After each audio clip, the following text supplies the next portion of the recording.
다 같이 기도하고 금요 예배 시작하도록 하겠습니다. 하나님 감사합니다. 주님의 은혜 가운데 우리를 불러주시고 아버지 앞에 예배할 수 있게 하시니 감사합니다. 하나님 아버지, 이 시간에 아버지께서 우리 가운데 향하신 아버지의 그 계획과 아버지의 뜻이 이 예배 가운데 우리들의 심령 가운데 새겨지는 귀한 시간 될 수 있도록 주님께서 함께 해주시기를 간절히 원하오며 거룩하고 존귀하신 예수 그리스도의 이름으로 감사하며 기도드리옵나이다. 아멘. 찬송 부르도록 하겠습니다.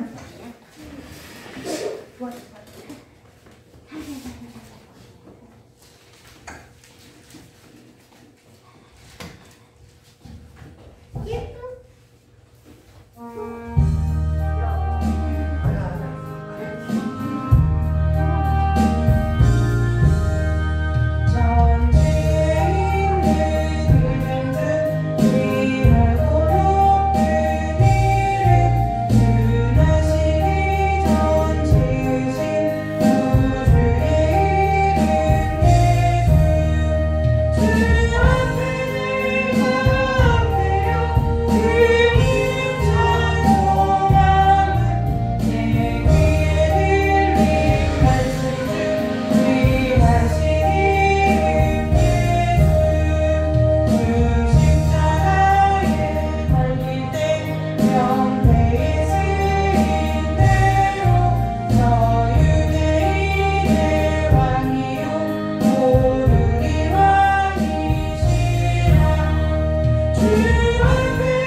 부르고 우리 함께 말씀 보도록 하겠습니다.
데살로니가전서 5장입니다.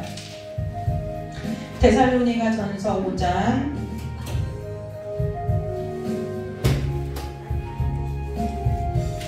데살로니가전서 5장 말씀 함께 보도록 하겠습니다. 데살로니가 신약성경 데살로니가전서 5장입니다. 데살로니가전서 28절까지인데요. 길지만 오늘 한 절씩 교독해서 1절로부터 28절까지 함께 읽도록 하겠습니다. 형제들아, 때와 시기에 관하여는 너희에게 쓸 것이 없음은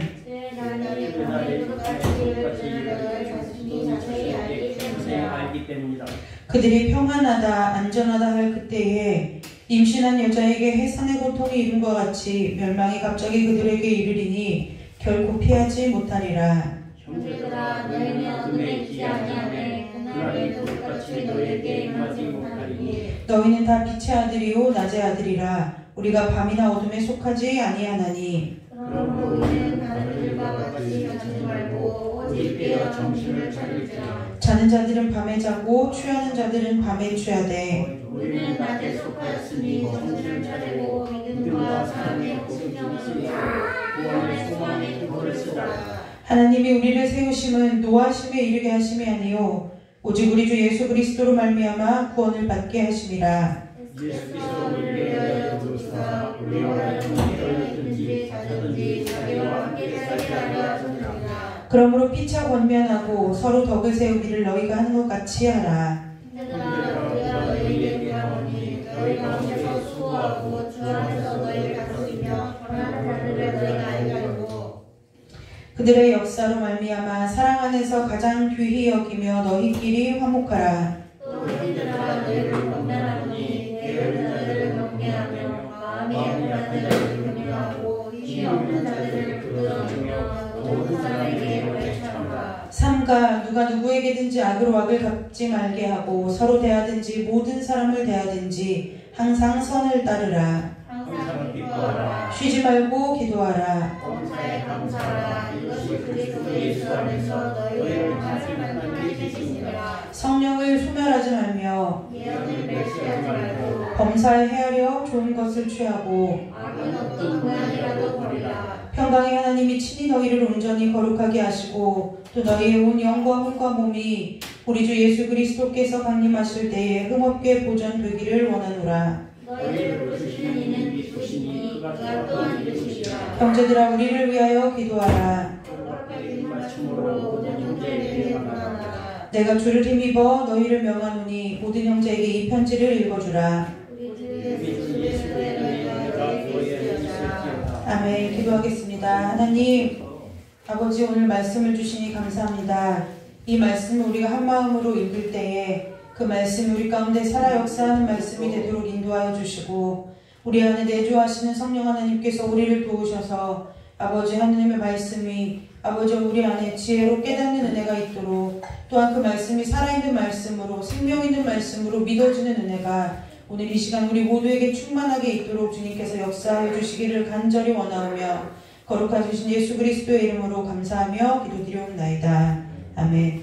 우리가 데살로니가전서 5장 1절에서 28절까지를 읽었는데요. 이 찬송을 부르면 내용이 정리가 됩니다.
옛날에는 이렇게 복음성가를 보면은 말씀을 외우기 쉽게 이렇게 곡조를 붙여서 찬송을 많이 불렀어요.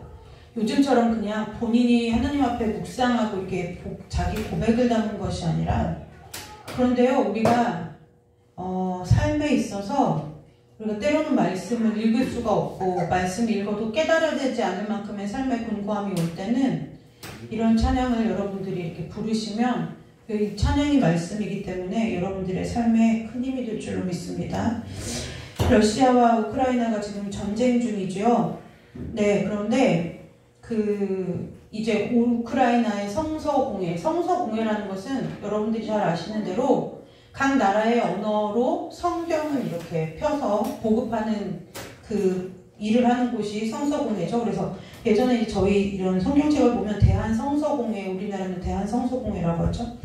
그랬는데 우리나라도 이제 많이 전 세계에 여러 개, 백 몇십 개의 언어로 우리나라에서 선교사님들이 이렇게 가서 그 나라 소수 부족의 언어, 뭐 이런 언어로 그 성경을 옛날에 우리나라에 선교사님들이 오셔가지고 성경을 그렇게 하셨던 것처럼 우리나라 선교사님들도 미전도 종족이라든지 아니면 부족의 언어가 있는 그런 데 가가지고 성경을 이제 이렇게 해석을 해서 우리나라에 이제 성서공회로 보내면 성서공회에서 그것을 이제 성경책으로 만들어가지고 이제 그 나라에 보급하는 일들을 하고 있는데요.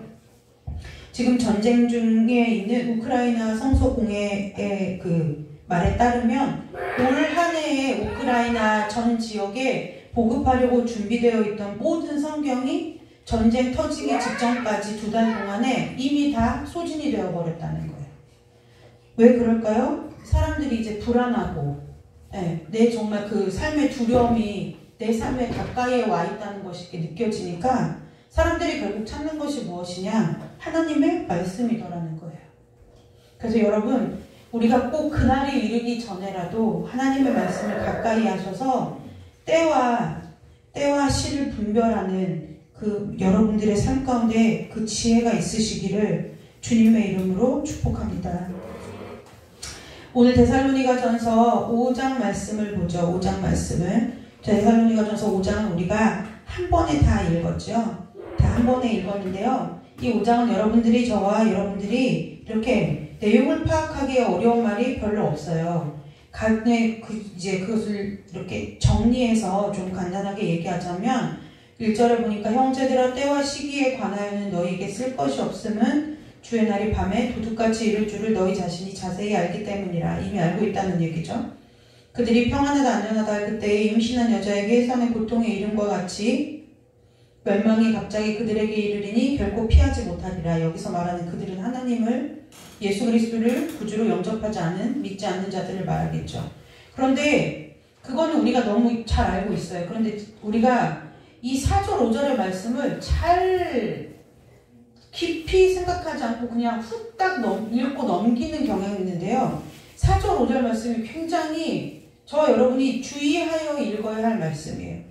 형제들아, 그러면서 뭐라고 얘기해요? 너희는 어둠에 있지 아니하매 그날이 도둑같이 너희에게 임하지 못하리니 너희는 다 빛의 아들이요 낮의 아들이라. 우리가 밤이나 어둠에 속하지 아니하나니 그러므로 우리는 다른 이들과 같이 자지 말고 오직 깨어 정신을 차릴지라.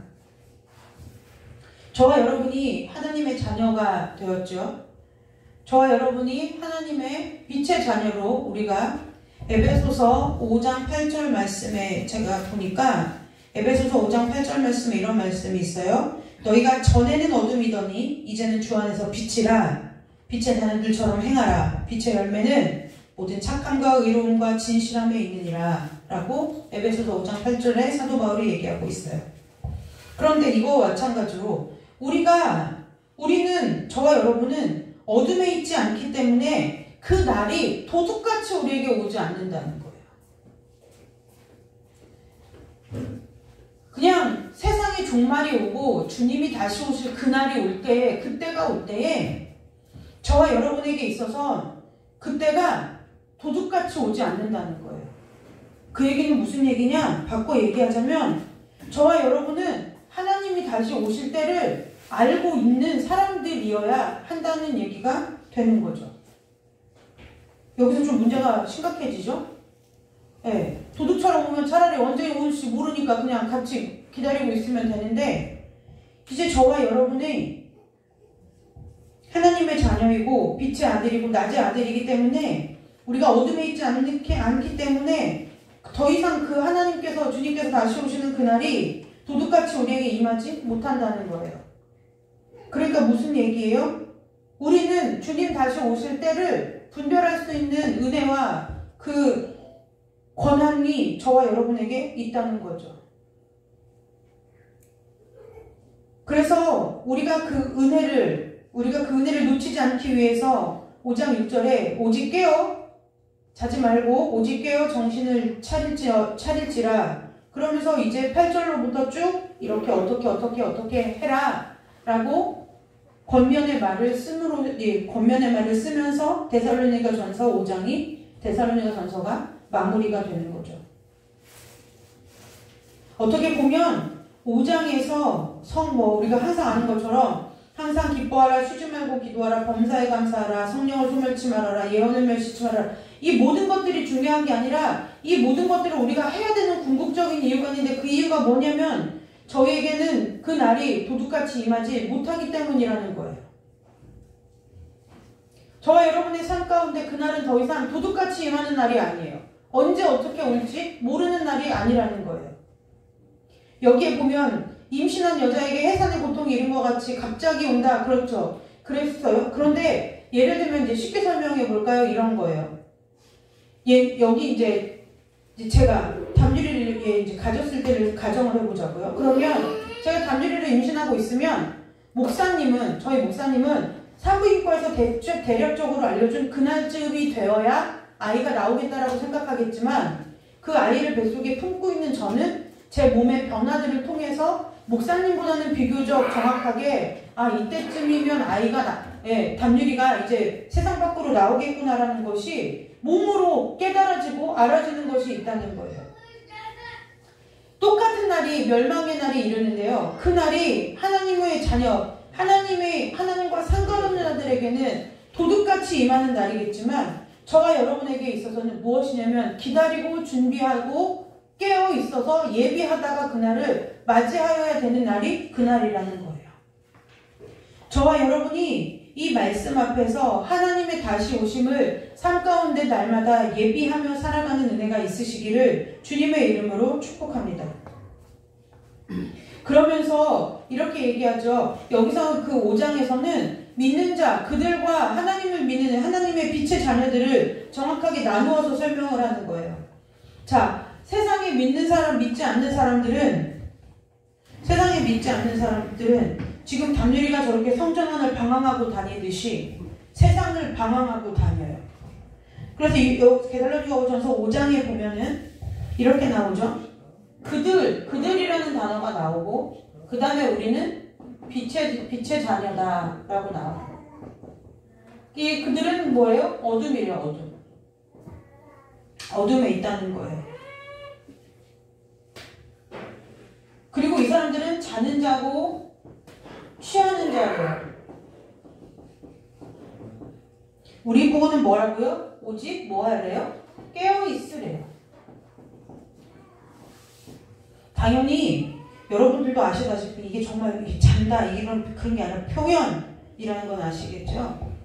네. 그러면서 그러니까 당연히 그날이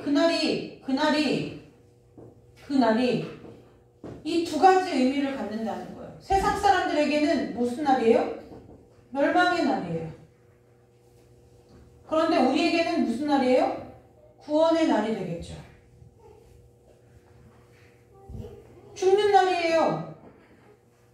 우리에게는 사는 날이 되겠죠.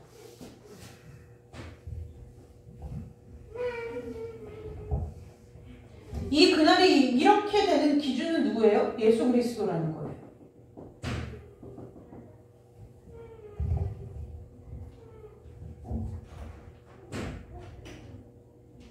자 보세요. 우리가 구원을 생각해 보자고요. 우리가 구원하면은 무슨 단어가 가장 먼저 떠오르냐면 천국이 떠오르겠죠. 왜요? 우리가 구원받으면 천국 간다라고 하니까. 그런데 우리 천국 가는 것 때문에 구원이 제 얘기를 잘 들어보세요. 천국 가는 것 때문에 구원이 필요할까요? 그거는 좀 나중 얘기인 거예요. 우리에게 구원이 필요한 이유가, 그러니까 선행되어지는 구원이 필요한 선행 조건이 하나가 있는데 그게 뭐냐면 우리가 어찌할 수 없는 뭐가 있기 때문에 죄가 있기 때문에 구원이 우리에게 필요한 거라는 거예요. 사실 우리에게 죄가 없는 상태면 그냥 영원히 주님과 함께 이런 얘기가 신학적으로 맞지는 않겠지만 아담으로부터의 그 원죄성이 없었더라면 우리는 그냥 여전히 하나님과 동고동락하며 영원 안식 복락을 누리며 하나님과 살았겠지만 어찌하였든 간에 아담의 그 원죄로 말미암아 하나님과 영원히 사는 그것에서부터 끊어져 있었다는 거예요. 그러니까 엄밀히 따지면 우리에게 구원이 필요한 이유는 뭐냐면 죄라는 것이 우리가 어찌할 수 없는, 우리가 떼어낼 수도 없고 씻을 수도 없고 우리가 바꿀 수도 없고 우리가 그걸 깨끗게 할 수도 없는 죄라는 것이 저와 여러분의 삶 가운데 태생적으로 따라다니기 때문에 저와 여러분의 삶 가운데 구원이라는 것이 필요한 것이 되었다는 거예요. 그랬더니 이 구원받은 그 은혜, 그러니까 이건 원인이 되겠고 이 구원이라는 것을 통해서 결과로 우리가 얻는 것이 뭐냐? 천국인데 이 천국은 우리가 죽어서 가는 어떠한 장소적 개념도 천국이지만 구원받음으로서부터 시작되어지는 하나님과 다시 이어지는 삶, 그것부터가 사실은 천국의 시작이라는 거예요.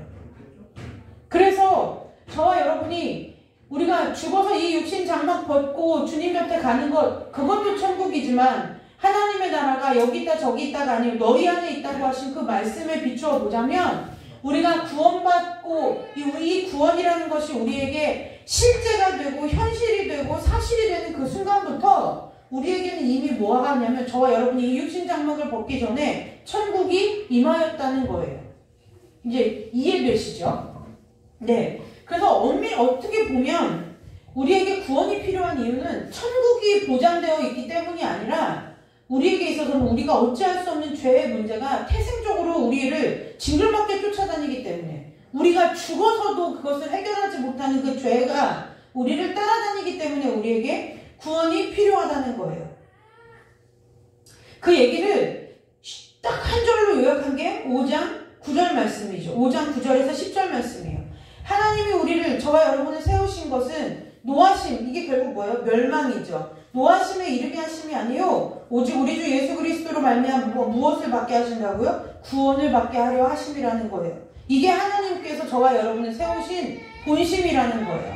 그러니까 하나님의 포인트는 천국에 있는 게 아니라 이 너희들을 어쩌지 못하는 너희들과 내 사이를 갈라놓은 이 죄의 문제를 하나님께서 어떻게든지 해결해 주시려고 하는 것, 사실은 그것이 하나님께서 저와 여러분을 택하셔서 자녀 삼으신 가장 큰 이유 중에 하나이고 어찌 보면 그것이 하나님께서 저와 여러분을 택하시고 부르신 이유와 목적과 뜻의 전부라고 해도 과언이 아니라는 거예요. 우리는 하나님을 믿으면 복을 생각하고 우리는 하나님을 믿으면 그 너머에 있는 천국을 생각하지만 어떻게 보면 복과 천국은 내가 구원받음으로 인해서 그냥 알아서 따라오게 되는 것들이고 이런 거죠. 우리가 마트에서 사과를 샀어요. 그러면 그 마트에서 장본 장바구니 안에 사과가 들어있겠죠. 사과를 샀는데 배가 들어있을 리가 만무하다는 거예요. 저와 여러분이 구원받았으면 복과 천국의 그 천국은 그냥 당연 그 안에 구원이라는 단어 안에 내가 그것을 굳이 얻으려 하지 않아도 내가 그것을 굳이 가지려 하지 않아도 그냥 내가 그것을 샀기 때문에 그 안에 들어있는 거라는 거예요. 근데 우리는 말씀을 잘 모르니까 이 구원받으면 천국 가야 되니까 구원받고 천국 가야 돼요 이렇게 얘기를 하는 거예요. 그것이 복음의 포인트가 아니에요. 약간 정말 100% 틀렸다 이건 아니지만 복음의 핵심을 잘 찔렀느냐 그렇다고 하면 핵심은 잘 찔르지 못했다는 거예요. 우리에게 구원이 필요한 것은 저와 여러분에게 구원이 필요한 것은 이 죄의 문제가 해결이 안 되기 때문이라는 거예요.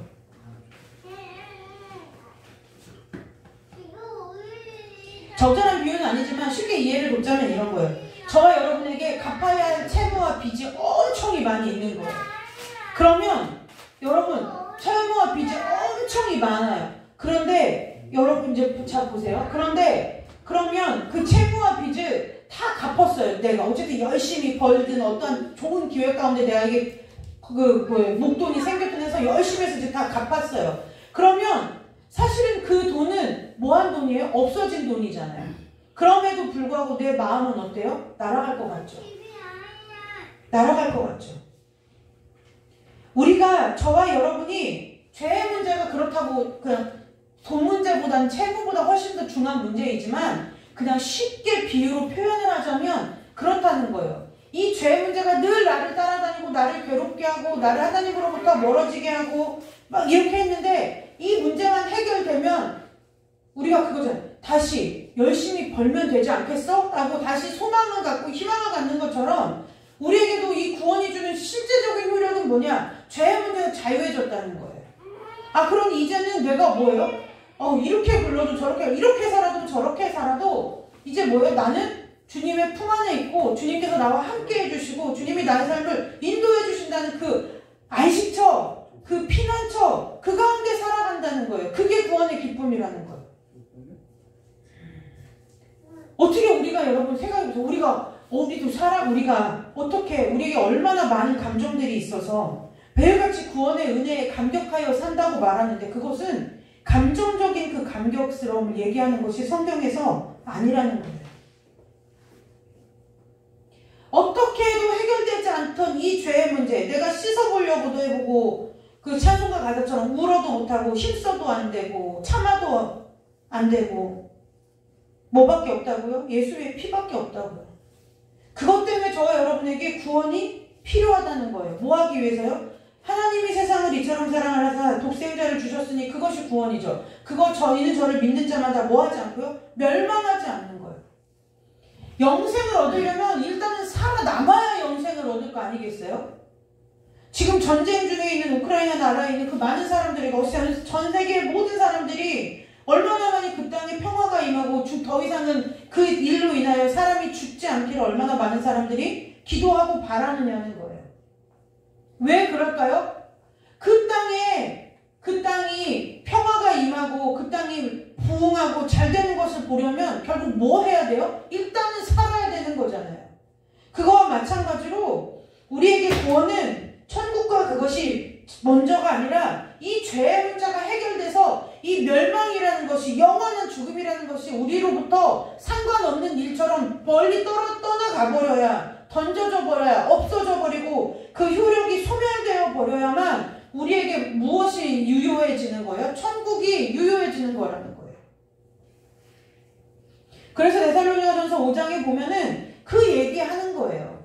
너희들 잘 제대로 봐. 제대로 생각해야 돼. 이 권면을 하는 거예요. 뭐라고요? 너희가 구원을 받아야 되는 이유는 멸망당하지 않게 하는 것이 하나님의 뜻이야. 너희가 멸망당하는 길에 서지 않고 뭐예요? 예수께서 10절에 예수께서 우리를 위해 주구사 우리로 하여금 우리가 저와 여러분이 깨어있든지 자든지 자기와 함께 살게 하려 하시느니라. 이 말씀을 사도 바울이 갈라디아서 2장 20절에 뭐라고 말해요? 내가 그리스도와 함께 십자가에 못 박혔나니 그런즉 이제는 내가 사는 것이 아니요 오직 내 안에 그리스도께서 사시는 것이라. 이제 내가 육체 가운데 사는 것은, 저와 여러분 지금 육체 가운데 살고 있죠. 육체 가운데 사는 것은 나를 사랑하사 나를 위하여 자기 자신을 버리신 하나님의 아들을 믿는 믿음 안에서 사는 거잖아요. 그 얘기하는 거예요. 데살로니가전서 5장 10절 말씀이 갈라디아서 2장 20절 말을, 그 얘기를 또 하는 거예요, 사도 바울이. 그래서 저와 여러분에게 있어서 이 구원은 무엇이냐? 멸망으로부터 벗어나는 거예요. 1차적인 이유는, 구원받아야 할 목적은, 첫 번째 1차적인 가장 근본적인 것은 뭐냐? 이 죄로부터 자유와 죄와 상관없이 되는 것, 죄에서의 해방, 죄가 소멸되어지는 것, 이거라는 거예요. 그래서 이사야서 말씀에 봐줘. 오라, 너희가 나랑 변론하자. 너희 죄가 진홍같이 붉을지라도, 너희 죄가 주홍같이 붉을지라도 양털같이 헤어진다고 말씀하시나요?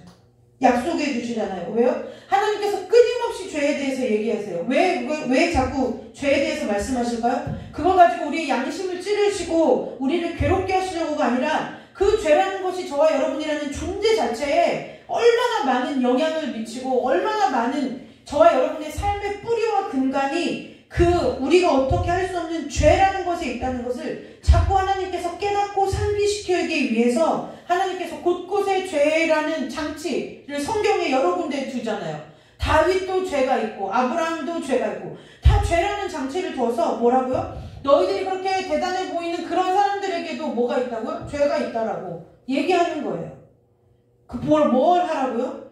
그렇게 하나님을 신실하게 섬기는 것 같은 다윗도 죄가 있었고 마찬가지잖아요. 우리 모두, 저와 여러분의 모두에게는 그냥 존재 자체에 죄가 그냥 같이 따라다니는 게 아니라 죄와 한몸되어 있는 삶으로 우리가 모태에서부터 죄를 입고 태어난다는 거예요. 그래서 구원의 목적은 천국이 문제가 아니라 이 죄로부터의 죄와의 영원한 이별, 죄가 더 이상 우리에게 있어서 효력을 발생하지 못하게 하는 것, 죄가 우리에게 와도 저와 여러분이 죄와 상관없이 사는 것, 이것을 얘기하는 거예요. 미리 설교 그런 얘기를 하려고 한 건 아니지만, 이것에 있어서는 아마 주일날 여러분들이 웨스트민스터 신앙고백서를 목사님한테 들으면서 성도의 견인에 대해서 배울 때 어떠한 의미인지 조금 더 자세하게는 설명을 드리실 수 있을 것 같아요.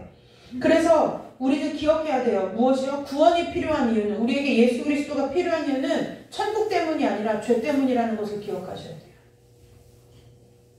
그래서 복음은, 말씀은요, 정확해요. 말씀을 한 톨도 한 홀도 그냥 가볍게 경히 여기거나 그냥 허투루 읽을 것이 아닌 것이, 복음은요, 정확해요. 예수 그리스도를 믿는다는 것은요, 정확한 일이에요. 저와 여러분이 때로는 지루하기도 하고 때로는 이미 아는 것을 왜 또 들어야 하는가라는 마음속에 생각이 들 때도 있겠지만, 우리가 그 교리를 배우고 신앙 고백을 배우는 이유 중에 하나는 무엇이냐면, 그것을, 복음을 저와 여러분이 정확하게 저와 여러분이 정확하게 성경에서 말한 그대로의 복음을 믿고 소유하고 그 복음대로 살아야 하기 때문에 우리가 신앙 고백서를 배우는 것이 가장 큰 이유 중에 하나라는 거예요. 엊그제 목사님이 저한테 유튜브 영상을 하나 보여줬어요. 뭐냐면 러시아 군대에서 우크라이나에 미사일을 쐈어요. 근데 미사일을 쐈는데 미사일이 와서 땅에 박혔어요. 근데 안 터져요. 원래 미사일은 땅에 박혀서 이게 뽕 하고 터져야 뭐 사상자를 내든 어쨌든 그 미사일을 쏜 사람의 어떤 목적에 맞게 쓰임을 받는 건데, 목사님 갑자기 픽씩 웃더니 저한테 그 영상을 보여주는 거예요. 그 제가 뭐라고 해요? 이 쇠로 만든 활이네. 제가 그랬어요. 로켓의 의미가 없는 거예요. 뭐하면요? 정확하지 않으면요. 어떤 이유에서든지 그것이 정확하지 않았어요. 복음도 마찬가지예요. 여러분들이 모르지 않아요. 근데 아는 것도 아니에요. 그게 문제인 거예요. 이게 우리에게 있어서는 모르거나 알거나 이거야 되는데, 모르냐? 그럼 모르는 건 아니에요. 그럼 정확하게 아냐? 그럼 정확하게 몰라요. 그러니까 여러분, 구원이 뭡니까? 그러면 구원받으면 천국 갑니다. 이런 엉뚱한 소리를 전도하면서 하게 되는 불상사가 벌어지는 거예요. 천국, 그러면 여러분, 그 세상의 사람 중에 그 예민한 사람들은 천국 가봤냐고 물어봐요. 자꾸 그러한 여지를 주는 거예요. 예수 왜 믿어야 되니까? 구원받고 천국 가셔야죠. 그럼 당신은 천국 가봤습니까? 천국 봤습니까?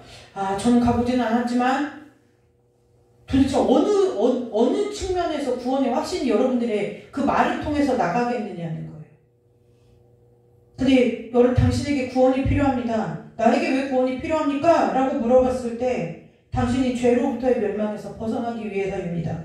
라고 얘기하면, 내가 왜 죄인입니까? 라고 얘기할 때 여러분이 정말 그 죄에서 건진받은 구원의 확신이 있다면 여러분들은 자신있게 얘기할 수 있죠.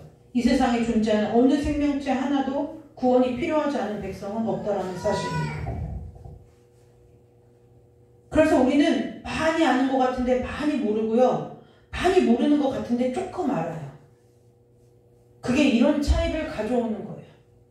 그러니까 손에 복음의 전신갑주를 입긴 입은 것 같죠? 저와 여러분이? 네, 입은 것 같아요. 근데 입은 것 같으니까 써먹지 못하는 거예요. 입었다라는 말씀에 확신이 있어야 그걸 가지고 구원의 거음을 휘두르든지 복음의 평안에 예비한 신을 신고 걷든지 할 텐데, 세상을 걸어갈 텐데, 입은 것 같기는 한데 확신은 없으니까 복음의 평안에 예비한 신발을 신고 세상을 걸을 때 까치발 딛고 걷는 불상사가 벌어지는 거예요.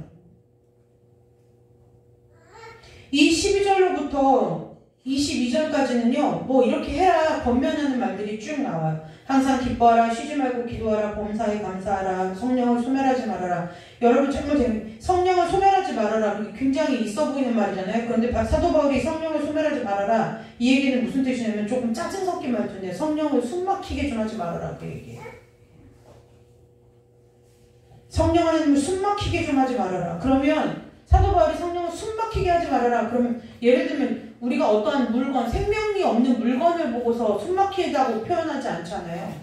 성령 하나님이 살아계시다는 성령 하나님 살아계시고 살아계신 하나님이라는 그 전제 조건 하에 소멸하지 말라, 숨막히게 하지 말라는 단어를 쓴다는 거예요. 그러니까 어떤 분들은 막 성령을 숨쉬게 해야 되니까 막 기도하고 말씀 먹고 막 이렇게 해라. 그 얘기가 아니라 구원의 확신 위에 서야 성령이 소멸되어지지 않는다는 거예요. 여러분, 성령이 무슨 증기기관차예요? 뭐 석탄 넣어줘야 이렇게 왜? 그 뚜껑이 열려가면서 가는 성령은 증기기관차가 아니에요. 그걸 자꾸 이 말씀에도 없는 그런 표현을 가져다가 막 여러분들이 막 말씀을, 성령 하나님은 말씀을 양식 삼아가지고 막 성령이 충만해진다고. 틀린 말은 아닌데 맞는 말도 아니라는 거예요. 이 데살로니가전서 5장을 통해서 성령을 소멸하지 말라는 이야기는 무엇하라는 거예요? 너희에게 있어서 더 이상 주님은 오실 날이 가까워 오는데 그날이 예수 믿지 않는 너희, 예수를 모르는 자들에게야 도둑같이 임하겠지만 너희들은 뭐 한다고요? 이미 알지 않느냐는 거예요. 그러니까 사도 바울이 뭐라고 얘기해요? 1절에 때와 시기에 관하여 너희에게 쓸 것이 없다는 거예요. 이미 너희에게 일러준 복음으로 자세히 알고 있기 때문이라는 거예요. 그럼 여러분에게 질문할까요? 아십니까? 속으로 대답하세요. 물어보진 않을 거예요. 주님이 다시 오실 그 날이, 주님이 다시 오실 그 징조가, 주님이 다시 오실 그 때가 여러분들에게 삶에 있어서 보이시냐는 거예요. 아시겠냐는 거예요.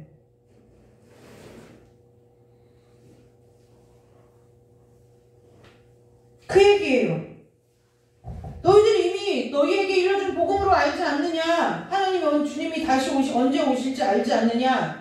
그 얘기인 거예요. 그렇다면 너희들이 어떻게 살아가야 되겠냐? 그 얘기 해주는 거예요. 그러니까 항상 기뻐하라, 쉬지 말고 기도하라, 범사에 성령을 소멸하지 말아라, 예언을 멸시하지 말아라. 이 예언을 멸시하지 말아라, 멸시하다는 말은 무슨 뜻이냐면요, 비웃다, 조롱하다 이 얘기거든요. 그러니까 이게 무슨 얘기냐면 이런 거예요. 듣고 귓등으로 흘려보내지 말라는 거예요. 말씀을 듣고 귓등으로 흘려보내지 말라는 얘기예요.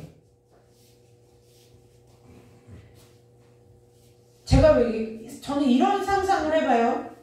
여러분들이 이 땅에 살면서 얼마나 많은 말씀을 듣고 얼마나 많은 말씀을 읽고 얼마나 많은 말씀을 깨닫는지, 여러분 하나님 앞에 서서 하나님 앞에 저와 여러분이 이 땅에서의 삶을 하나님 앞에서 회개할 때에, 계산할 때에 여러분들이 들은 말씀에 대해서, 여러분들이 깨달은 말씀에 대해서, 여러분들이 읽은 말씀에 대해서 하나님과 계산하는 시간이 오지 않겠어요? 그 얘기하는 거예요. 예언을 멸시하지 말라는 것은요, 하나님의 말씀을 들을 때, 읽을 때, 깨달을 때 그걸 그냥 귓등으로 흘려듣지 말으라는 거예요. 오늘 저와 여러분이 이 자리에서 이 말씀을 듣는데, 저와 여러분이 이 말씀을 들을 때에 왜 이 말씀을 하나님께서 굳이 여기에 나와서 이 말씀을 듣게 하시는지, 그것을 우리가 묵상하고 또 묵상하고 곱씹어서 하나님께서 그날 그 자리에, 그때 그 시간에 그 자리에 앉아서 이 말씀을 듣게 하신 하나님의 뜻을 깨달을 때까지 이 말씀을 곱씹고 또 곱씹을 하는 얘기예요. 그게 예언을 멸시하지 말라는 얘기예요. 우리는 예언이라고 하니까 맨날 남의 앞날 점치듯이 그 점쟁이들이 하는 짓이죠. 걔네들은 그걸 할 수밖에 없어요. 왜요? 앞날이 불안하거든요. 책임져주는 사람이 없어요. 그러나 우리는 때로는 우리가 하나님의 뜻을 어기고 그를 각자 행하여 제 갈 길로 갔거늘 이라고 해도 그 하나님께서 우리를 어떻게 하신다고요? 사망의 음침한 골짜기를 걸을 때에도 저와 여러분이 실수할 수 있잖아요. 저와 여러분이 육신의 안목과 이생의 자랑과 그런 정욕에 따라서 저와 여러분이 하나님의 자녀임에도 불구하고 죄 가운데 뒹굴면서 살 때가 분명히 있어요. 그럴 때라도 우리에게는 무엇이요? 하나님의 도우심이, 하나님의 보호하심이, 하나님의 은혜의 손길이 저와 여러분에게, 우리에게 돌아갈 때가 있잖아요. 그러니까 우리에게 있어서의 예언은 점쟁이들이나 무당을 찾아가서 내 앞날을 맡기는 것과 같은 그것이 예언이 아니라는 거예요. 저와 여러분에게 이미 약속된 예언의 말씀인 이 성경이 저와 여러분에게 있어요. 그래서 이 성경의 말씀을 여러분들이 들을 때든지 묵상할 때라든지 읽을 때든지 깨닫게 하시는 것에 따라서 여러분들이 이 예언의 말씀을, 계시록에도 말하죠. 뭐라고요? 듣고 지키는 자는 복이 있다고요.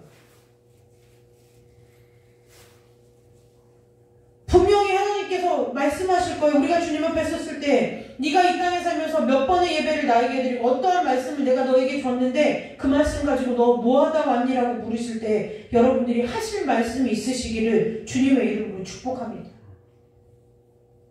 그게 예언을 멸시하지 말라는 거예요. 그래서 저는요, 가끔 이게 TV나 어떤 이렇게 재미있게 설교할 수 있어요. 그런데 하지 말아야 할 표현들이 있어요. 여러분, 설교를 듣다 보면 한 귀로 이쪽 귀로 들었는데 막 이쪽 귀로 막 빠져나가지 않습니까? 그러면 막 그게 무슨 소리인지도 모르고 여기 강단에서 말하는 사람도 깔깔대고 웃고 앉아서 듣는 성도들도 깔깔대고 웃고 그게 깔깔대고 웃을 일이 아니에요. 대성통곡해야 될 일이라는 거예요. 대성통곡해야 될 일이라는 거예요. 하나님께서 저와 여러분을 오늘 이 자리에 여기에 두셨는데 내가 여기서 하나님의 생명의 양식을 받아갈 것이 없는 거예요. 근데 문제는 뭐냐? 하나님이 안 주셔서 안 받아갔으면 상관이 없는데 하나님은 분명히 주셨는데 내가 받아가는 것이 없는 거예요. 그게 별거예요? 마음이 돌짝밭 같고 길가에 뿌려진 씨 같고 그래서 가시와 엉겅퀴를 내는 것 그것이 그것 아니에요.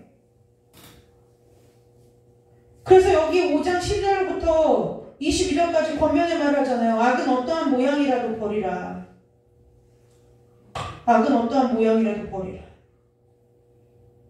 그런데요, 여러분, 저와 여러분에게 있어서 이 구원의 감격이라는 것은 제가 좀 전에 얘기했죠. 감정적으로 막 기뻐 날뛰는 이것이 구원의 감격이 아니라 정말 내가 깊이 묵상하고 생각하고 사고했을 때에 정말 뇌가 완전하게 죄로부터 자유의 몸이 되었다는 것이 깊이 사고되어지고 생각하라는 거예요. 사고되어지고 인식되어져서 그렇구나라고 무릎을 탁 칠 만한 그 구원의 확신이 저와 여러분에게 있을 때 12절로부터 22절의 삶은 사라질 수밖에 없다는 거예요. 사라질 수밖에 없다는 거예요. 그러니까 우리에게 있어서는 기뻐하며 살아야지, 기도하며 살아야지, 감사하며 살아야지, 성령을 소멸하지 말아야지 이것이 먼저가 아니라 내 안에 구원이 정말 성경에서 말하는 복음에서 말하는 그 구원인가 라는 것이 점검되고 확신되어져야 된다는 거죠. 그런데 많은 시간 동안 단에서 선포되어지는 메시지들로 말미암아 무엇이 바뀌었어요? 주객이 전도된 거예요. 그래서 내 안에 불평과 불만은 가득한데 입으로는 모든 것이 감사합니다. 모든 것이 은혜입니다. 라고 그렇게 내뱉기만 하면 내가 구원받은 것인 줄 착각하게 만들었다는 거예요. 여러분, 아무리 여기서 있는 제가 능력이 없고 무능하고 모자라다고 할지라도 담유리와 소율에게 있어서는 제가 엄마인 사실은 변하지 않아요. 담유리가 커갖고 키가 저보다 훨씬 크고 덩치도 저보다 훨씬 좋은 장성한 성인이 되고 저는 날이 갈수록 늙어지고 약해지고 볼품 없어지고 초라해져도 아무리 그렇게 되어도 제가 담유리의 엄마라는 사실은 변하지 않는 거와 마찬가지로 성경에 있어서 분명히 바뀌지 말아야 할 것이 있어요.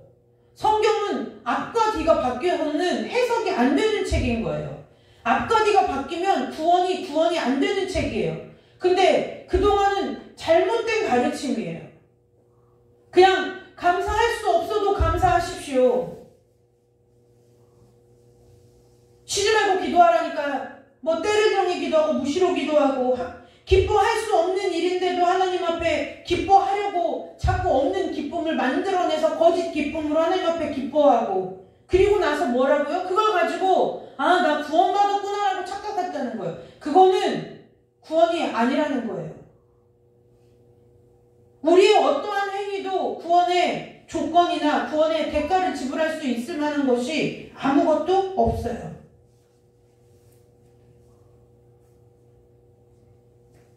그 얘기를 23절에 하는 거예요. 평강의 하나님이 친히 저와 여러분을 온전히 거룩하게 한다. 그 얘기는 무슨 뜻이냐? 온전히 거룩하게 한다. 삶의 모든 것에 있어서 어느 한 곳도 빠짐이 없이 어느 하나도 빈틈이 없이 우리의 삶이 저와 여러분의 삶의 모든 것을 거룩하게 하신다는 거예요. 너희 영과 혼과 몸이 온 영과 혼과 몸이 그러니까 영과 혼과 몸이 그러니까 이게 무슨 뜻? 이렇게 어떻게 이상하게 써놨지? 너희의 온 영과 혼과 몸이 그게 아니라 이거 간단하게 얘기하면은 저와 여러분이라는 그 존재를 그 얘기인 거예요. 이거 쉽게 쓰면 될 거예요. 그죠? 네. 저와 여러분이란 이 존재를 우리가 굳이 막 영과 혼과 뭔가 이걸 우리가 어디서부터 어떻게 분리할 거냐는 거예요. 분리할 거 없이 그냥 저와 여러분이라는 이 존재를 우리 주 예수 그리스도께서 다시 오실 때까지 어떻게 해요? 흠없이 보존되기를 사도 바울이 바란다고 데살로니가 교회 교인들에게 편지한 내용이 오늘 데살로니가전서 5장의 내용이라는 거예요.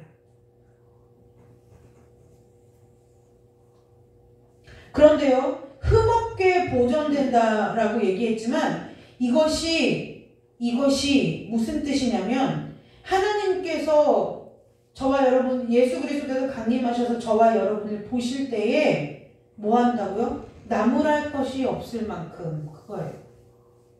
책망하거나 나무랄 것이 없을 만큼 저와 여러분이 보존되기를 원한다. 그러면서 뭐라고요? 너희를 부르시느니 그 하나님이 미쁘시니 그가 또한 이루시리라. 미쁘시다는 것은 무슨 뜻이에요? 신실하다. 그리고 하나님께서 저와 여러분을 부르셔서 저와 여러분을 주님이 다시 오시는 그날까지 흠없게 보존하는데 그 일을 충실하게 충직하게 그 일들을 이루어 가실 거라는 것을 권면하는 얘기가 오늘 데살로니가전서 5장의 말이에요. 여러분, 이 말씀을 정리하는데요. 우리의 구원은 천국 때문이 아니라 우리의 죄 때문이라는 것을 기억하는 은혜가 있으시기를 주님의 이름으로 축복합니다. 굉장히 중요한 거예요. 또 하나 기억하셔야 할 것은 저와 여러분에게 있어서는 그날이 도둑같이 오지 못한다는 거예요.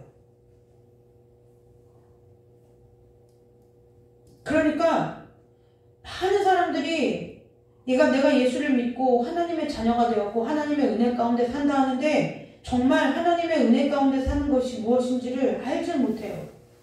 그냥 이 땅에 살아가면서 조금 일이 잘 되는 것, 그저 조금 건강한 것, 그저 조금 무탈한 것, 평안한 것, 이것이 은혜라고 생각하는 거예요. 근데 여러분 기억해 보세요. 여러분에게 하나님께서 주신 은혜는 무엇을 담보로 한 은혜냐면 예수 그리스도의 생명을 담보로 한 은혜라는 거예요. 근데 그 예수 그리스도는요, 그분의 특징이 뭐냐면 어제나 오늘이나 영원토록 동일한 거예요. 그리고 그분은 시공을 초월하는 분인 거예요. 근데 저와 여러분이 은혜라고 고백하는 것들을 가만히 보면 모두 시 공간에 제한되어 있잖아요. 네, 우리가 은혜라고 고백하는 것들이 보면은 내가 육신 장막 벗을 때 되면은 더 이상 효과 없어요. 유효하지 않아요. 왜요? 아무리 건강한 사람도 죽음을 앞에 두고 나이가 먹어갈수록 안 아픈 데가 있나요? 살다 보면 매일같이 무탈한가요? 내가 생각지도 않은 일들이 툭툭 터지죠. 정말 우리가 은혜라는 것이 무슨 의미인지를 알고 은혜라는 단어를 쓰는지 그 하나만 우리가 깊이 묵상해 보더라도 우리가 정말 하나님을 많이 아는 것 같지만 정말 하나님을 많이 모르는 채로 아는 척이 아니라 그 안다고 하는 것에 속아서 우리가 살 때가 너무나 많이 있다는 거예요. 그래서요, 우리가 끝까지 주님 오실 그날까지 무엇을 잡아야 돼요? 확실한 것을 견고히 붙잡아야 돼요. 여러분들이 잡으신, 여러분들의 심령 가운데 이미 뿌려진 복음이, 여러분들에게 들려진 그 하나님의 말씀이 견고한, 확실한 복음이 되시기를 주님의 이름으로 축복합니다. 지금은요, 어떤 때이냐면, 더 이상 여러분 새로운 말씀이 어디에서 나와요? 나올 데가 없잖아요. 저 어렸을 때 솔직하게 그런 생각이 주일학교 때요. 공과 공부, 성경 공부 책이 맨날 똑같으니까요. 하나님은 지혜도 많다면서 왜 성경을 이것밖에 안 써놔가지고 맨날 선생님이 해준 얘기 맨날 똑같잖아요. 아브라함이 100세에 낳은 이삭을 바쳤대 막 이런 얘기. 요셉이 감옥에 갔는데 하나님 앞에 은혜를 입었대 이런 얘기. 그 얘기는 뭐예요? 이 성경 말씀을 가지고 저와 여러분이 이 땅에서 70 강권하면 80 이 땅에서 어쨌든 하나님의 부르심을 입어 사는 동안에 이 말씀만으로도 뭐 하다는 거예요? 충분하다는 거예요. 더할 것이 없다는 거예요. 이것만 확실히 알아도 세상에서 이제 일타 강사라고 하죠. 일타 강사 문제에서 여러분들이 좀 이해하기 쉽게 쪽집게 강사. 옛날에 저희 시대에 쪽집게 강사라고 했죠. 그것처럼 우리가 이 복음에 성경에 기록되어진 이 하나님의 말씀을 깊이 묵상하고 이 복음에 대해서만 확실하게 붙들고 있어도 우리에게 더 이상의 예언이 필요 없는 삶이 되어진다는 거예요. 어떻게 살아야 할지 삶의 길이 보이고요. 무엇을 따라 살아가는 것이 주님의 뜻을 따라 사는 것인지가 보이고요. 복음이 무엇인지가 보이고요. 우리에게 천국이 무엇인지가 보이고요. 확실한 게 붙잡은 것이 없으니 이게 저 여러분에게 말씀이 있으면서도 이게 이럴 땐 이렇고 저럴 땐 저렇고 좌로나 우로나 성경에서는 치우치지 말았는데 좌로 갔다 우로 갔다 중간쯤에서 흔들렸다 다시 좌로 갔다 우로 갔다 그 먹으면 해도 괜찮은데 사망의 음침한 골짜기를 걸었다가 시온의 대로를 달렸다가 주님이 주시는 꼴을 먹었다가 돌아온 탕자처럼 쥐업 열매나 먹었다가 그것도 없어서 못 먹다가 인생의 일관성이 없어지는 거예요. 복음에 확신이 있는 자들은요. 삶의 중심이 목표가 바라보는 것이요. 딱 하나밖에 없을 수밖에 없어요. 그게 뭐예요? 날 구원하신 예수 그리스도라는 거예요. 그거밖에는 보이지 않아요. 그래서 내가 그냥 일상을 살아가는 것이 무엇을 하든지 먹든지 마시든지 무엇을 하든지 그냥 내가 살아가는 삶이 하나님의 영광을 위한 삶이 되는 역사가 되어지는 거예요. 내가 만들어가는 것이 아니라 저와 여러분에게 있어서 복음이 정상 작동되면 그러한 삶으로 우리의 삶이 내가 살려고 노력하고 애쓰고 힘쓰는 것이 아니라 되어지는 은혜 가운데 살게 된다는 거예요. 여러분, 복음의 확실한 것을 끝까지 잡고 인내로서 최후의 승리를 얻는 그날까지 주저앉지 마시고 낙심하지 마시고 하나님의 사람으로서 하나님의 자녀로서 성도로서 삶을 은혜 가운데 살아내는 복이 저와 여러분들의 삶에 있으시기를 주님의 이름으로 축복합니다. 그래서 정말 주님이 오실 그때가 여러분에게는 내가 알려고 해서 아는 것이 아니라 내 안에 있는 복음으로 말미암아 때를 분별하는 지혜가 있으셔서 여러분들이 언제 어디서나 주님 다시 오실 길을 예비하는 하나님의 신부들로 거룩하게 단장되어진 삶으로 여러분들의 삶이 세워지고 또한 사라지는 은혜가 여러분들의 삶 가운데 있으시기를 주님의 이름으로 축복합니다. 기도하겠습니다. 하나님, 믿는다고 빛에 속한다 하지만은 어둠에 있는 사람들처럼 우리에게도 그날이 도둑같이 이르는 재앙이 없도록 우리를 깨우쳐 주시고 가르쳐 주시기를 간절히 원하옵나이다. 하나님 아버지, 우리가 주님께서 주신 그 복음의 확실한 것을 붙들고 구원의 소망을 가지고 이 세상을 살아갈 때에 하나님께서 도우시는 은혜, 하나님께서 이끄시는 대로 우리가 주님께서 보게 하시고 알게 하시는 것들을 보고 알며 깨달으며 주님의 뒤를 따라가는 삶이 될 수 있도록 주님 축복하여 주시고 아버지, 우리의 그 삶으로 말미암아 많은 사람들이 예수 그리스도께로 돌아오는 구원의 역사가 있도록 주께서 우리들과 함께하여 주시기를 간절히 원하오며 예수 그리스도의 이름으로 감사하며 기도드리옵나이다. 아멘. 우리 찬송 한 장 부르고 잠깐 기도하고 돌아가도록 하겠습니다.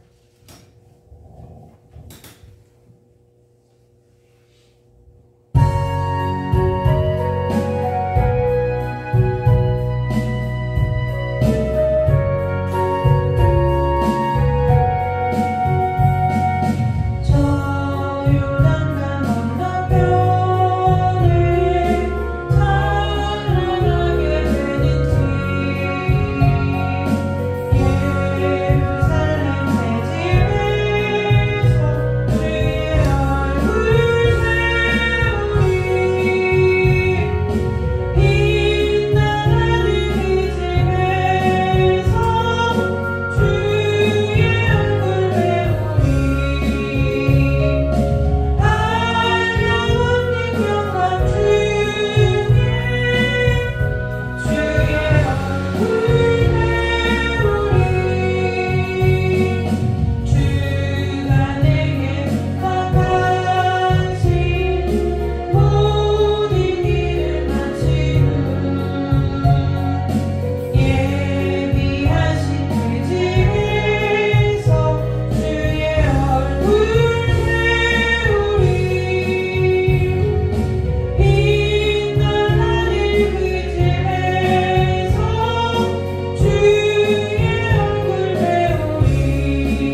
성경 말씀을 이제 그 나라의 부족의 언어로 이렇게 번역해가지고 가르쳐 전해야 될 거 아니에요.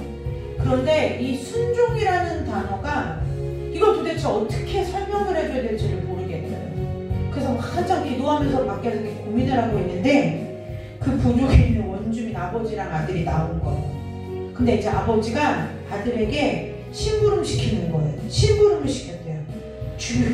중요한 심부름을 시키면서 뭐라고 얘기하냐면 이건 정말 중요한 일이야. 그러니까 네 마음을 나누지 말고, 자 보세요. 너의 마음을 나누지 말고 네 모든 마음을 다 합쳐서 그 일을 꼭 하고 와야 돼 그러더래요. 그래서 선교사님이 무릎을 탁 쳤더래요. 아, 순종이 저거구나. 마음을 하나님 앞에서 마음을 나누지 말고 우리의 모든 마음, 내 마음을 다 합해서 하나님을 사랑하고 하나님을 따르는 것, 그것이 순종이구나. 그래서 순종을 그렇게 단어를 해석해서 가르쳤더니 그 부족 사람들이 순종이라는 단어가 무슨 의미인지 이해하더라는 거예요. 야고보서에서도 그 말을 하죠. 너희는 두 마음을 품지 마라. 그냥 성경에, 우리나라 성경에는 두 마음이라고 나와 있지만 원래 성경에 보면은 세상과 하나님을 겸하지 말아라 라고 이렇게 나와 있어요. 저와 여러분이 아까 사절찬송에 있지요. 이 세상에 사는 동안 주의 일에 힘쓰고. 근데 우리는 주의 일이라고 하면 전도하고 선교하고 그 일이 아니에요. 선교사님들이 너무 귀하죠. 그분들을 비하하려고 얘기하는 것이 아니고요. 왜 그분들이 선교지에 가게 됐는지를 우리가 보자는 거예요. 그분들이 허물이 없다, 그분들을 막 높이 추앙하자, 그 얘기가 아니에요. 그분들이 간 이유의 모든 공통적인 이유는 뭐냐면 구원의 감격 때문에 그 길을 간다는 거예요. 그래서 여러분들의 영의 양식을 책임진 주의 종들을 위하여 기도할 때에 주의 종들의 마음 가운데서 그 구원의 감격이 날마다 새로워지길 기도하셔야 돼요. 그렇지 않으면 여러분들이 썩을 양식 먹는 거예요. 얼마든지요, 배우고 남의 것 베끼고 설교도 노하우가 생기면 얼마든지 여러분들에게 매번 다르게 조금씩 살을 붙여서 얼마든지 할 수 있어요. 그런데 우리는 강의 들으러 오는 게 아니잖아요. 우리는 영의 양식을, 생명의 양식을 먹으러 오는데 생명의 양식을 전한 주의 종들에게 구원의 감격이 사라지면 그것은 세상의 강의와 다를 바가 없어요. 우리가 복음을 알면 그렇게 무엇을 위하여 기도해 줘야 되고 어떻게 기도하여야 할지도 복음의 그 확신 앞에 다 길이 보이고 열려 있어요. 우리에게 길이 보이지 않고 우리에게 아직도 어디로 갈지 모르는 헤매는 마음이 우리 가운데 있다는 것은 그만큼 내가 복음에 아직도 연약하고 취약한 부분들이 많이 있다는 것을 증명해요. 여러분, 오늘 이 시간에요, 하나님 앞에 우리가 잠깐 기도할 때 요한복음에 그러잖아요. 썩을 산 이 땅에서 주의 일을 마치고, 주의 일이 뭐예요? 요한복음에 뭐라고 그랬어요? 주님을, 하나님을 믿는 것, 그것이 주의 일이에요. 우리는 주의 일이라면은 내가 부자 돼서 헌금 많이 하고, 내가 가난한 자들을 힘써 돕고, 제가 아까 주객이 전도되었다고 했잖아요.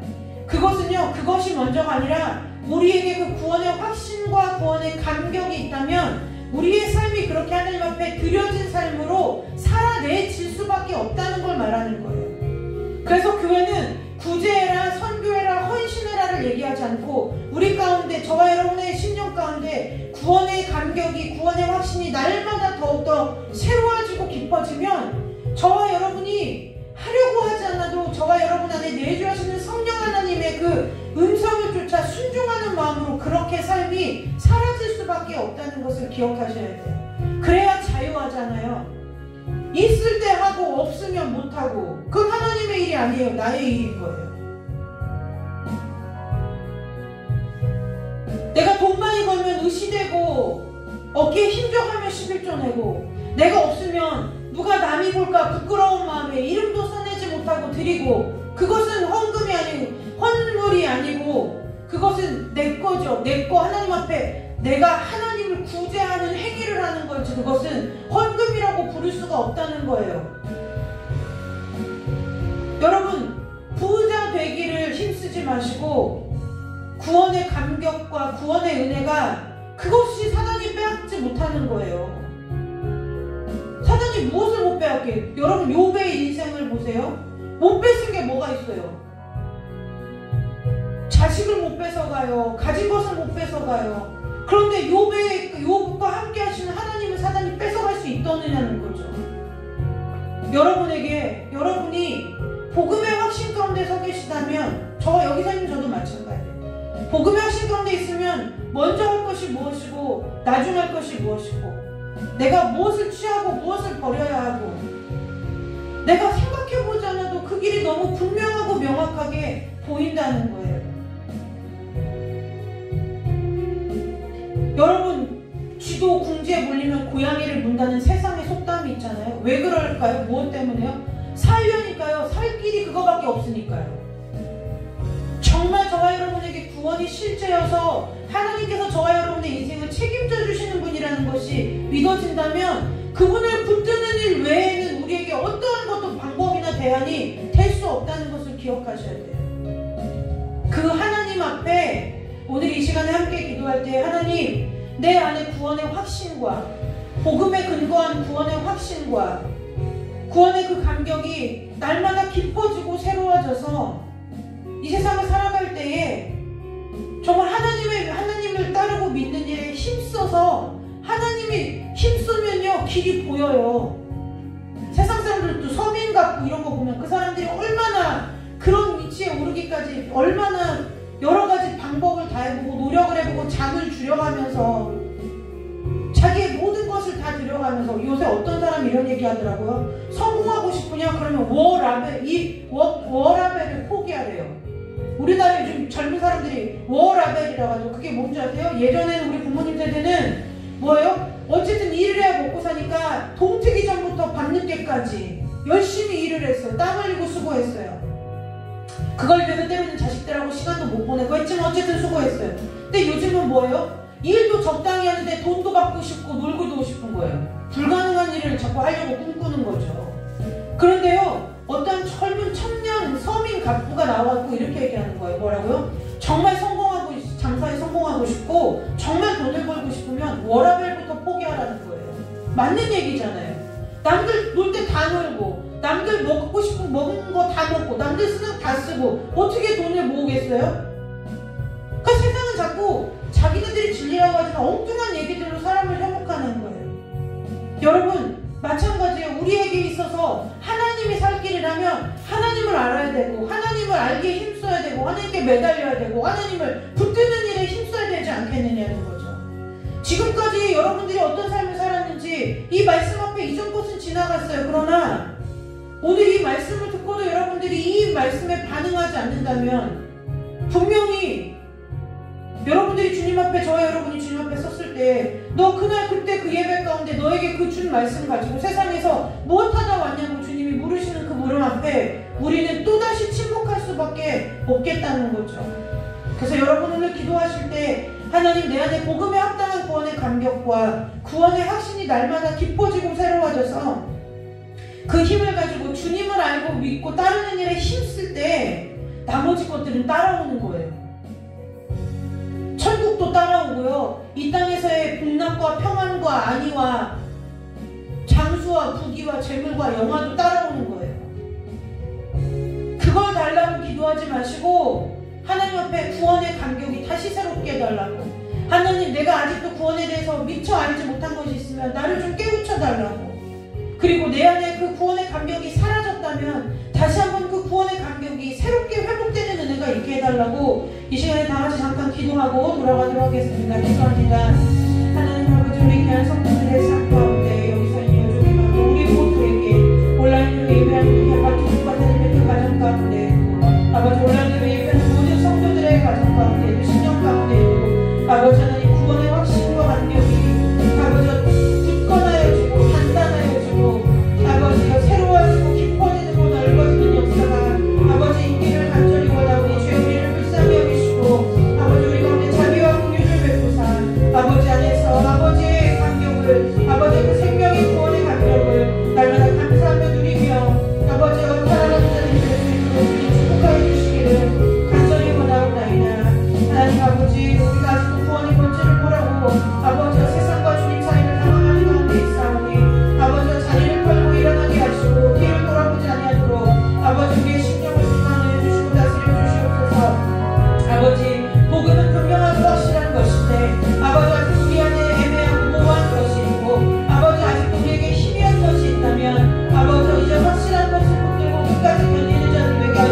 주시기를 간절히 원하옵나이다. 아버지 우리 모두에게 동일한 은혜를 내려주셔서 아버지 우리에게 날마다 구원의 감격이 새로워지게 하시고 아버지 그 구원하신 하나님의 은혜 앞에 하나님께서 베풀어주시는 은혜대로 우리의 삶이 사라지는 역사가 있도록 주님 축복하여 주시옵소서. 아버지 주님 우리의 삶의 자리가 주님의 자리에 있게 하여 주시고 세상 가운데 넣을 수 있지 아니하도록 주님 축복하여 주시옵소서. 우리 주님만 바라보게 하시고 주님을 아는 일에 힘쓰게 하여 주옵소서. 주님을 믿는 일에 우리의 인생을 거는 역사가 있게 하여 주시고 주님을 따르는 일에 주님 앞에 충성을 다하는 자들이 다 될 수 있도록 주님 축복하여 주시옵소서. 아버지여 주님 우리의 한 가지 소원이 주님을 믿는 일이 되게 하시고 우리의 한 가지 소원이 주님을 따르는 일이 되게 하여 주옵소서. 우리의 한 가지 소원이 주님의 꿈을 주님의 뜻을 따라 이 땅에서의 삶을 사는 것이 되게 하여 주시옵시고 아버지 우리의 한 가지 소원이 주님을 더욱 알기 원하는 것이 아버지 우리의 평생의 소원이 되도록 주님 축복하여 주시고 인도하여 주시옵소서.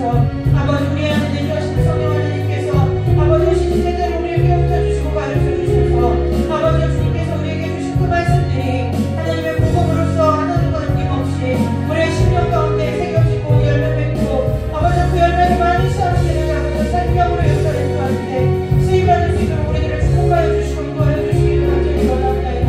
주님 축복하여 주시옵소서. 주님 은혜 내려주시되 아버지가 썩어지는 애가 아니라 영원에서 영원으로 이어지는 생명의 은혜가 우리 가운데 임하도록 주님 축복하여 주시옵소서.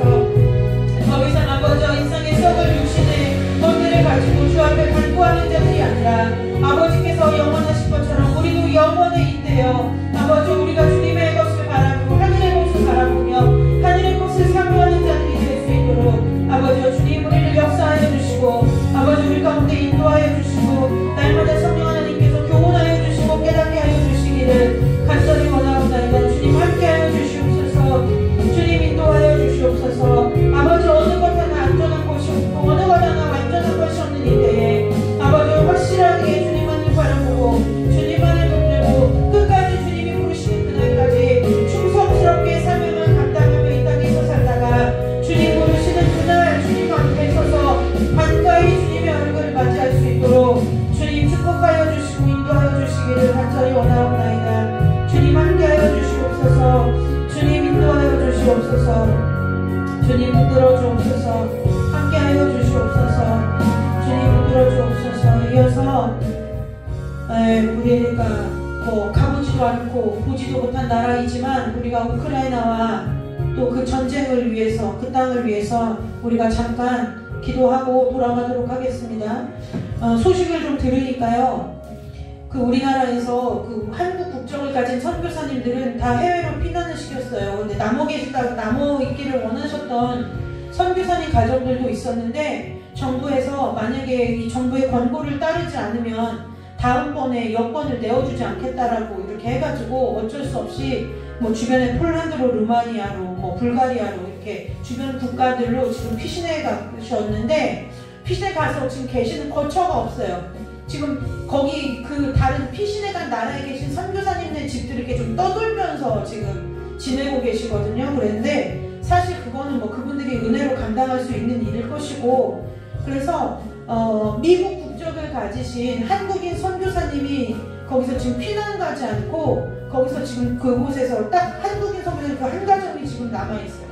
남아서 그 우크라이나에 있는 그 고아와 과부들과 노숙자들 교회 그 건물 안에 들이셔가지고 지금 피난처로 교회를 지금 제공하면서 같이 예배하고 이렇게 지내시는데 필요한 것들이 많아요. 이불도 없고요, 약품도 없고요, 또 뭐 먹을 것도 지금 떨어지고요, 물도 없고요. 그런데 사람들은 소문을 듣고 지금 계속 꼬리를 물고 지금 들어온대요. 그래서 선교사님들이 다 우크라이나를 떠나면서 그 선교사님들한테 자기들 사역지 공간을 다 내어주셨어요. 다 써라. 우리가 다 하지 못하니 당신 여기 남아서 해라. 그래서 지금 교회마다 지금 그 피난민들을 좀 받아가지고 수용을 하고 있고, 왜 그러냐면 이제 선교사님들이 좀 외국인이기 때문에 함부로 좀 공격하는 게 좀 덜할 수 있나 봐요. 그래서 그렇게 지금 하고 있고, 또 우크라이나에 있는 그 그리스도인들은 지금 여러분들 아시는 것처럼 지하 벙커 이런 데 모여가지고 계속 금식하고 기도하고 예배하고 기도하고 그러고 지내요. 네. 저 여기 지금 전쟁 세대는 거의 없죠. 지금 저희 이장님이 제일 연로하신데 뭐 저희 장님 초등학교 때 일이니까 어쨌든 그러나 전쟁도 하나님께 속한 것이고 선과 악도 하나님 앞에 손에 들린 바 되어 있으니 우리가 할 수 있는 것이 기도밖에 없는 것 같아요. 그래서 그 땅 위에서 기도하시고 잠깐 기도하고 마무리 기도하고 돌아가도록 하겠습니다. 기도하겠습니다. 하나님 원치 않는 전쟁이 이 땅 가운데 있습니다. 주여 우리를 불쌍히 여겨주시고 아버지 그 땅을 불쌍히 여겨주시기를 간절히 원합니다. 우리는 아버지 가보지도 못하고 알지도 못하지만 그 전쟁이라는 것이 얼마나 참혹하고 많은 사람들의 생명을 앗아가고 아픈 일인지도 우리가 주님하고지 않으니 아버지 그 땅 가운데 주께서 주의 뜻을 비추시사 아버지 우리가 다 알지 못하는 주의 섭리 가운데 있는 일이라 할지라도 아버지 우리를 불쌍히 여기시고 주님 아버지 긍휼히 여기셔서 이제 더 이상 그 땅에 아버지 생명들이 죽어나가는 일이 헛된 생명들이 무고하게 죽어나가는 일이 없도록 오직 주님께서만 맡으실 수 있사오니 아버지 주님 이제는 더 이상 저들의 마음을 급박하게 하지 마시고 저들의 마음을 돌이키게 해주시기를 간절히 원하옵나이다. 그 땅에 위로하여 주시옵소서. 주님이 위로가 되어줘 오셔서 주님의 복음이 전해지게 하여 주시고 주님의 복음만이 산 소망 되게 하여 주셔서 아버지 절망 가운데 있고 고통 가운데 있고 아픔과 상실 가운데 있는 아버지 그러나 귀한 땅에 아버지 그 땅에 속해 있는 하나님의 생명들에게 하나님의 자녀들에게 오직 예수만이 참 소망이요 아버지여 참 복음이 되셔서 아버지여 다시 한번 그들이 예수 그리스도를 붙들고 일어설 수 있는 은혜를 주시기를 간절히 원하옵나이다. 그 땅에 남아 하나님의 일을 위하여 힘쓰고 수고하는 주의 종들이 있사오니 아버지여 그 땅을 위하여 온 열방 가운데 기도하는 아버지의 자녀들의 기도를 들으시고 아버지여 이제는 모든 분쟁이 그치도록 주님 축복하여 주시고 아버지여 그 땅 가운데 아버지의 뜻이 이루어지는 것을 함께 보도록 주님 축복하여 주시고 인도하여 주시기를 간절히 원하오며 거룩하고 존귀하신 예수 그리스도의 이름으로 기도드리옵나이다. 아멘. 우리 찬송 한 장 부르고 주기도문으로 예배 마치도록 하겠습니다.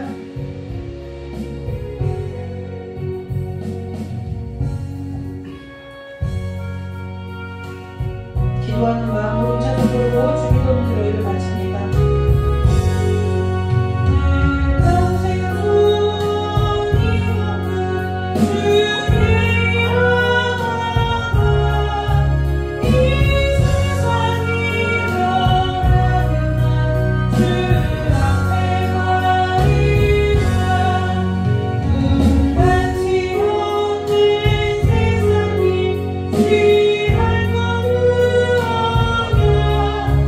이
다른 것이 아니라 여러분들의 어쨌든 영혼을 주님께서 저와 저에게 맡겨주셨으니까 여러분들에게 이제 말씀드리는 거예요.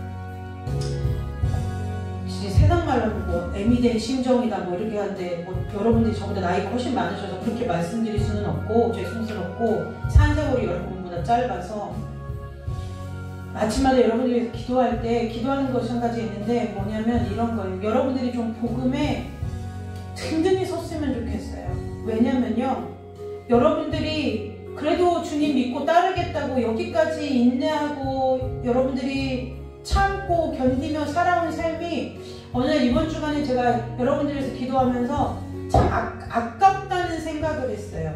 하나님 앞에 제가 그 기도를 한 일주일 동안 했어요. 하나님, 우리 성도들의 삶이 참 아까워요.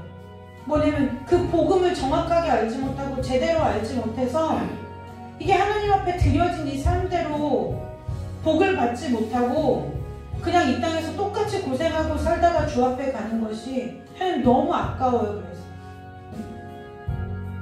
어쨌든 우리가 뭐 알든 모르든 시시때때로 말씀을 듣고 또 무너지고 또 무너질지라도 자꾸 하나님 뜻대로 살려고 결단하고 기도하고 힘쓰고 애쓰고 하나님 앞에 드린 여러분들의 삶과 시간이 있잖아요. 찬송가 가사처럼 불같은 시험 만나 겁내지 맙시다. 구주의 권능 크시니 이기고 낫겠네. 여러분들이 지금까지 살아온 삶에 시험이 얼마나 많이 있었어요. 환난이 얼마나 많고 유혹이 얼마나 많이 있었어요. 때로는 넘어질 때도 있었고 때로는 울며 불며 악을 쓰며 정말 하나님 앞에 이를 갈며 버텨낸 시간들도 있었고, 근데 그것이요 복음 안에 있어야만 효력이 있는 거예요. 그 여러분들이 하나님 앞에 드려진 그 삶이요 하나님이 받으시는 예물이 되려면요 거기에 반드시 무엇이 있어야 되냐면 예수 그리스도의 생명이 있어야 여러분들이 지금까지 고생을 했건 고난을 받았건 시험에 빠졌건 유혹을 받았건 핍박을 받았건 뭐 어떠한 무슨 단어가 중요한 것이 아니라 그냥 여러분들이 지금까지 살아온 삶이 하나님 앞에 드려진 삶이 될 수 있는 거예요. 그래서 여러분들에게 그렇게 하나님을 붙드세요. 하나님을 믿으세요. 하나님 앞에 올인하세요. 하나님의 말씀을 묵상하세요. 복음을 확실하게 붙드세요. 자꾸 권면하는 이유가 여러분들이 뭘 잘못하고 그게 아니라 여기 서 있는 제 입장에서 여러분들의 삶을 볼 때 아까워서 그래요. 그래도 하나님 앞에 드려지고 싶어서, 그래도 하나님 뜻대로 살고 싶어서 지금까지 보내온 그 수없이 흘렸던 눈물과 수고와 헌신들이 저는 여러분들이 하나님 앞에 하나도 남김없이 그것을 다 하나님께서 복으로 바꿔주시기를 원해요. 그리고 하나님 그럴 능력이 충분하게 있으시고요. 그러할 만한 마음도 하나님 앞에는 넉넉하게 있으신 하나님이에요. 근데 그런데 하나님도 준비하고 계시고 우리도 뭔가 하나님 앞에 드렸다고 하는데 그 사이가 복음이 없어서 그것을 받지 못한다면 얼마나 안타까운 일이겠느냐는 거예요. 그래서 여러분들에게 말씀 보세요. 말씀 읽으세요. 말씀 붙드세요. 하는 이유가 그거예요. 그래서 여러분 정말 여러분들의 삶이 하나님 앞에 상급되시기를 주님의 이름으로 축복합니다. 그래야 헛되지 않은 인생인 거예요. 여러분들의 삶이 하나님 앞에요 하나님께 자랑이 되고 하나님의 상급이 되는 은혜가 그 복이 있으시기를, 여러분들이 자녀와 자손들이 또 살아내는 삶이 하나님의 자랑이요 하나님의 상급되는 은혜가 있으시기를 주님의 이름으로 축복합니다. 여러분들의 삶에 하나님의 예수 그리스도의 흔적이 있는 삶이 되시기를 주님의 이름으로 축복합니다. 다 같이 손 얹으세요. 제가 일일이 기도해 드릴 수 없으니까 기도하고 마치도록 하겠습니다. 하나님, 우리 귀한 성도들의 삶이 하나님 앞에 드려진 삶이오니 그 드려진 삶이 예수 그리스도의 복음으로 말미암아 하나님이 기뻐 받으실 만한 예물되는 삶이 되도록 축복하여 주시기를 간절히 원하옵나이다. 하나님 아버지, 지금까지 때로는 고생도 했고 고난도 받았고 연단도 받았고 시험도 있었고 환난도 만났고 핍박도 있었고 유혹도 있었고 고생도 했고 그 삶이 어떠한 모양이든지 하나님께서 은혜로 덮어주시면 주님께서 받으실 만한 예물이 되는 것을 우리가 말씀 가운데 믿사오니 아버지, 우리 귀한 성도들의 삶이 하나님의 자랑이 되게 하여 주시고 우리 귀한 성도들의 삶이 하나님 앞에 상급되어지는 은혜가 있게 하여 주옵소서. 우리 자녀들이 자손들이 이 땅에서 주님을 붙들고 주님을 바라보며 주님을 따라 살아갈 삶들이 하나님의 자랑이요 하나님의 상급되는 은혜가 대대손손 끊기지 아니하도록 우리 귀한 성도들을 축복하여 주시기를 간절히 원하옵나이다.